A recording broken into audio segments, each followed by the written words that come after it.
Hit man Rohit Sharma బరిలో కుదురుకుంటే ప్రత్యర్థులకు పట్టపగలే చుక్కలు చూపిస్తాడు. కెప్టెన్సీలో మిస్టర్ డిఫెండబుల్ ధోని తర్వాత రోహిత్ శర్మకు మంచి మార్కులే పడ్డాయి. ఎప్పుడూ కూల్గా ఉంటూ సహచర బ్యాటర్లను ప్రోత్సహిస్తూ ఉంటాడు. భారత జట్టుకు అనేక విజయాలు కట్టబెట్టాడు. ఇదంతా ఎందుకు చెబుతున్నామంటే ఈ ముంబై బ్యాటర్పై మాజీ హెడ్ కోచ్ రాహుల్ ద్రావిడ్ ప్రశంసల జల్లు కురిపించాడు. అతడి కెప్టెన్సీకి తాను డైహార్డ్ ఫ్యాన్ అని తన మనసులో మాట చెప్పేశాడు. ప్లేయర్స్తో రోహిత్ శర్మ మానసికంగా కనెక్ట్ అయ్యే విధంగా అద్భుతంగా ఉంటుందంటూ ఆయన కొనియాడారు. జట్టు సహచరుల విషయంలో ఎంత శ్రద్ధ తీసుకునేటువంటి రోహిత్ డ్రెస్సింగ్ రూమ్లో మంచి వాతావరణాన్ని కొనసాగించాడని, తన లక్ష్యాల పట్ల చాలా స్పష్టతతో ఉండేవాడని చెప్పుకొచ్చాడు రాహుల్ ద్రవిడ్. రీసెంట్గా టీమిండియా మాజీ స్పిన్నర్ రవిచంద్రన్ అశ్విన్ యూట్యూబ్ ఛానల్లో మాట్లాడిన రాహుల్ ద్రావిడ్ రోహిత్ శర్మ నాయకత్వ లక్షణాలపై సంచలన విషయాలు వెల్లడించాడు. కోచ్గా రోహిత్ శర్మతో పనిచేసిన అనుభవాన్ని గుర్తు చేసుకున్నాడు. అతడితో ఉన్న స్నేహపూర్వక బంధాన్ని బయటపెట్టాడు.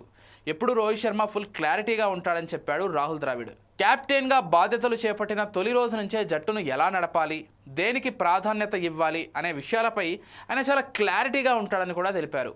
కెప్టెన్, కోచ్ మధ్య ఈ క్లారిటీ చాలా ముఖ్యం. నాయకుడు అనేవాడు తన లక్ష్యాలకు అనుగుణంగా టీంను ముందుకు నడిపించాలి. కోచ్ అనేవాడు కెప్టెన్కు అండగా ఉండాలి. అతనికి అవసరమైన సహాయం అందించాలని పేర్కొన్నాడు రాహుల్ ద్రావిడ్. రోహిత్లో ఉన్న మరో గొప్ప విషయం ఏంటంటే అతను చాలా ప్రశాంతంగా ఉంటాడు. జట్టుతో బాగా కనెక్ట్ అవుతాడు.